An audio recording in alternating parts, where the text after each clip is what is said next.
Update naman po tayo ulit guys, no, regarding po sa non-Photo Pro License Upgrade Caravan Program po ni Mobit po, no. So kailan po ba ito gaganapin?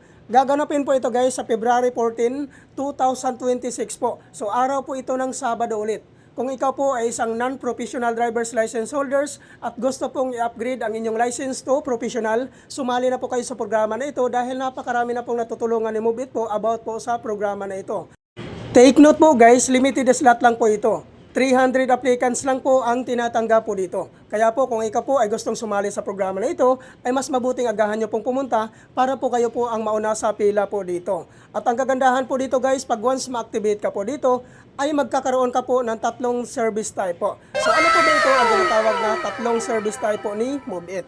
Ang ibig sabihin po nito guys, ang number 1 po dito which is magkakaroon ka po ng Move It Moto Taxi. Number 2, Grab Food.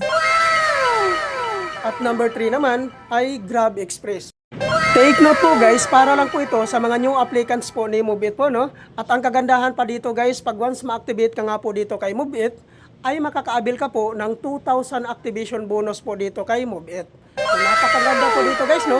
Dahil kakaumpisa mo pa lang po, ay magkakaroon ka na po kaagad ng 2,000 activation bonus po dito ni Move It. So at ano po ba ang mga requirements na kailangan po nating i-prepare before po tayo pumunta sa Move It training facility po sa Marikina City?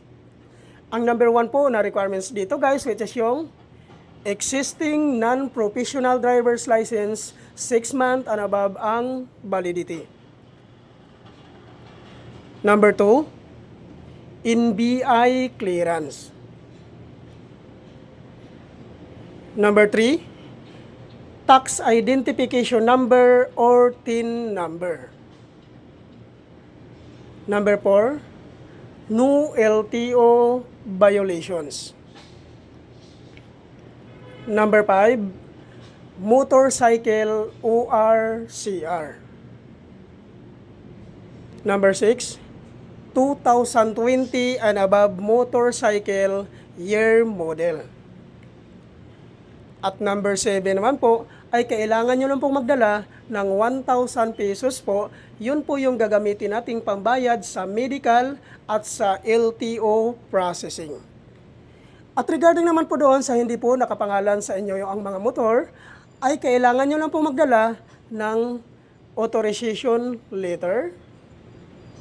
At hingian nyo po ng 1 valid government IDC owner. Ipotokopy nyo po at papirmahin nyo po ng 3 beses. At tungkol naman po doon sa mga sikanhan po na pagkabili ng kanilang mga motor, ay kailangan nyo lang pong magdala ng deed of sale. At kailangan po guys, nakanotarize po yon. Yan po lahat ang mga requirements na kailangan po nating i-prepare before po tayo pumunta sa Move It training facility po. Saan po ba ito matatagpuan? Ipin location nyo lang po guys sa inyong mga Google Map ang Grab Warehouse Marikina. At doon nyo na po matatagpuan sa loob po ng Grab Warehouse Marikina ang Move It training facility po.